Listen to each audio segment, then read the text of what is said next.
Always the new part. Go to the new part. Is that okay? Always the old part. All right, we are live. So let's see. I can pull up the deal details. Okay, so today we got a subject to deal in SAINT Augustine, Florida. So I'll just get posted. So this is 2200 Fort Mellon Court, 4-bedroom, 3-bath, 2,300 square feet. What's $9 a month only? Okay. Purchase price $455,000 with a mortgage balance of $410,000. We'll write this down.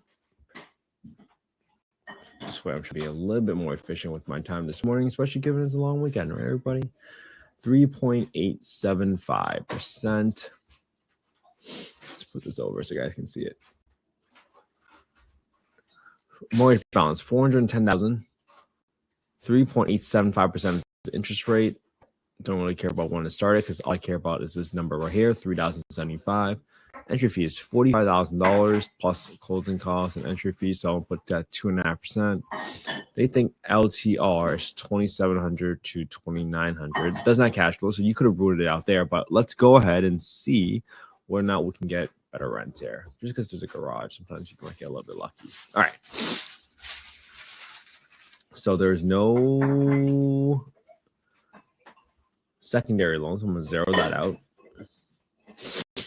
And then I'm going to come in over here and I'm going to get my total PITI of $3,075.99. So equals $3,075.99. I'm going to the property tax section and subtract the principal portion of the sub-2 loan and the interest portion of the sub-2 loan. And that's going to give me the balance of my property taxes and my insurance number for this property to make up to the $3,000 number. Then I'm going to add extra $50 because I'm right in Florida, so typically insurance has been skyrocketing to say the least. So now I'm gonna go take a look at this property and see. Thanks, Kelly. It's not my spreadsheet. I got it from somebody else, but I just kind of modified it and tweaked it for somebody. So let me know if you guys want a copy of it. Just DM me your email on Instagram, or if you want to go to my website, you can go to affordablehousing.io. For those of you that do want a copy of the spreadsheet, you go to affordablehousing.io. Go to click the deal analysis, which put in your information. I'll send an email automatically to you with the download link for the spreadsheet. All right. So let's go going through this property.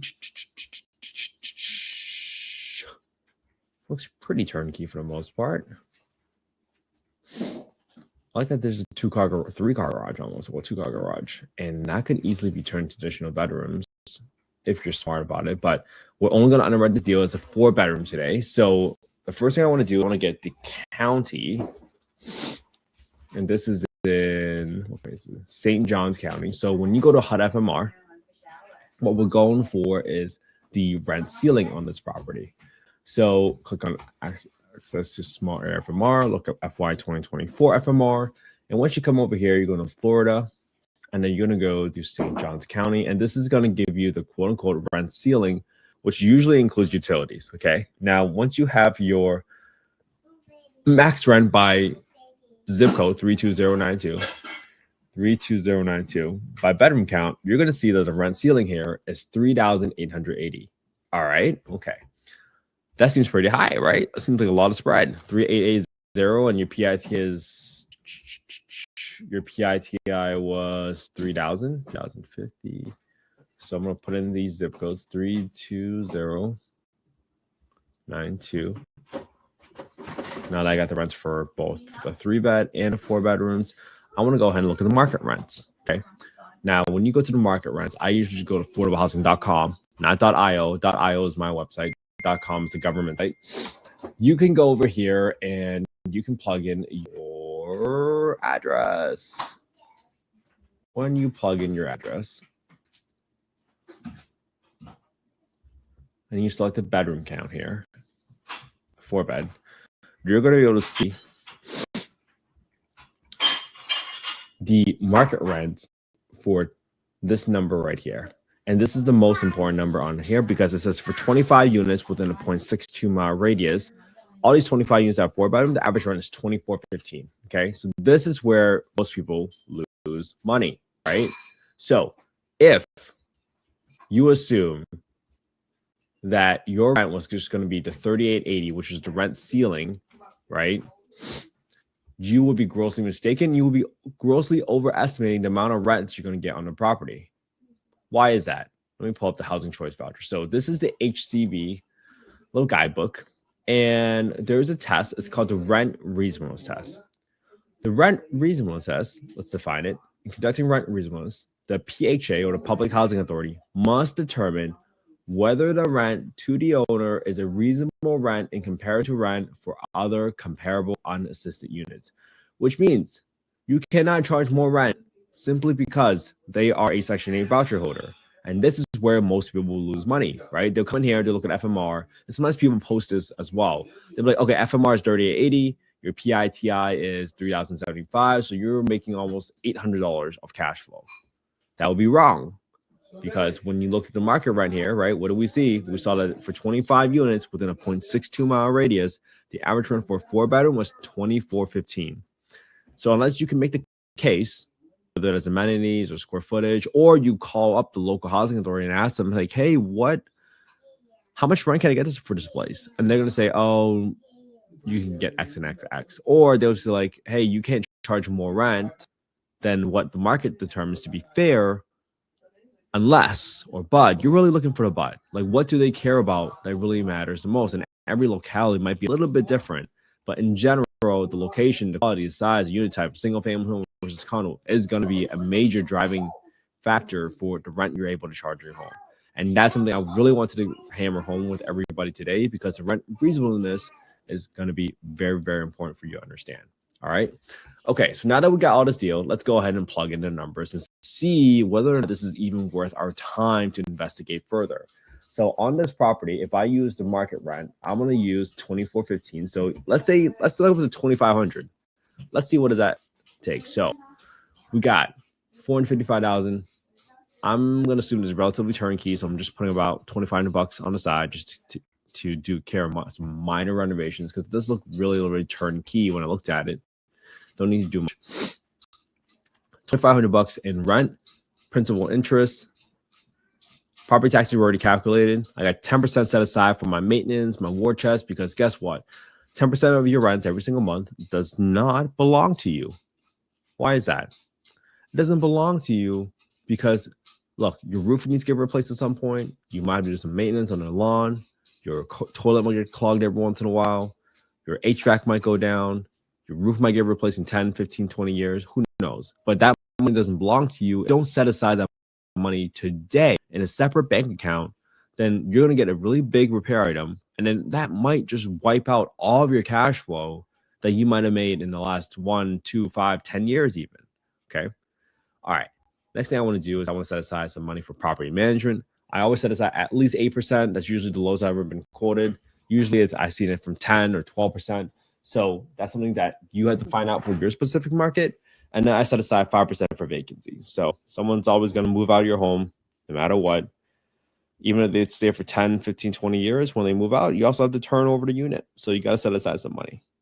Now, after we put in all of the numbers here, including my utilities, my principal interest for the sub-2 loan, and I got my entry costs.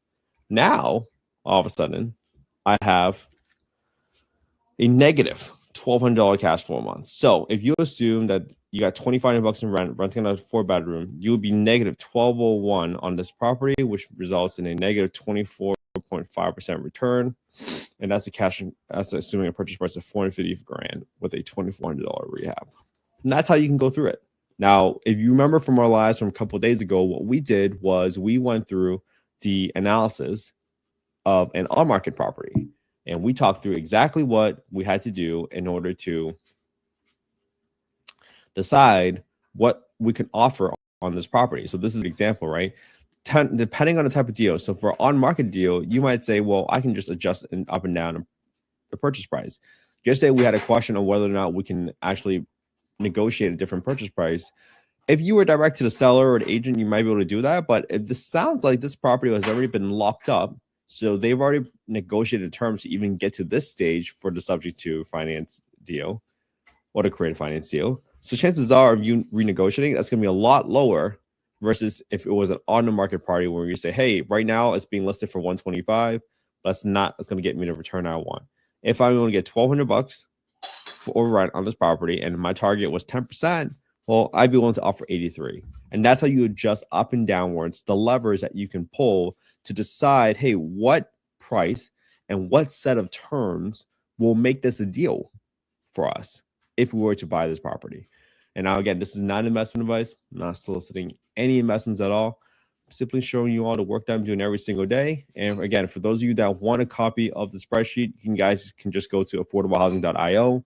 You click on the get deal analysis tool right up top, and my team will send it out to you. If you have any issues, just let me know. We just published this website yesterday, so I'm testing things out. All right, I'm trying to make a system where it's a little bit easier, but it also allows me to send things faster, because in the past, I've always had people DM me your email on Instagram, and then I had to have my VA go through and send those requests for the spreadsheet. This is hopefully a faster way for you guys to get this copy of the spreadsheet, just because, for example, my team member VA is out for the next couple of days. So thought this would be a little bit easier for all of you. All right. So that's what we want to go through today. Today was day 238 of going live in a row. All my goal. Give me chat. Oh, thanks, Carly. I should get many chat. That's a good way to go about it too. So that's why we won't go about this. Remember, my goal with the analysis today is for you to just copy what I'm doing. Use the same spreadsheet, analyze the same property, and put it on your own YouTube channel. Because all it takes is just 18 minutes a day for 365 days a year, and you would be better at analyzing deals than 95% of the country. You'll be in the top 5%. Simply, you put in 18 minutes of work a day. And I understand sometimes it's so hard for you to even get started. And sometimes it's hard for you to get started because you don't know what the choices are. So I hope you guys can just copy my homework. Put it on your own YouTube channel. You don't have to give me any credit. But after 238 days, or maybe you do 3 a day, it doesn't matter. If a partner ever asks you, hey, why do you think this is a deal? Well, you can point them to your own YouTube channel at that point in time and say, I know this is a deal because, well, I looked at deals for the past 238 days and they were all not deals. Might that give yourself more confidence that you know what you're doing? Might that give your partners more confidence that you know what you're doing? I certainly hope so. Because I remember how scary it was when I first started and I was so afraid of losing money. But if you learn to develop the skill set and understand, one, how do you rule out a deal? Because probably learning how to recognize what's not a deal is more important than any other skill set. Because if you learn how to rule out a deal, like today, if we just saw what the LTR was and we saw what the PITI was, we probably could have ruled out the deal within a minute. And that's how you avoid burnout. Because burnout typically comes from what? Doing a ton of work for no results. So if you can learn to cut down and be more efficient with your time, so you can truly spend your time with your family and your kids, because this is what we're all doing this for, well, that will allow you to stay in the game a lot longer. And that's all we're trying to do. We're just trying to outlast everybody. So I hope you guys all have an amazing Saturday. I hope you guys have some amazing time with your family and friends today. That's what life is all about. I'll be back here again tomorrow for day 238. And for those of you that I don't talk to, have a happy Memorial Day weekend. And I will talk to you again tomorrow for day 239. Have a good one, everybody.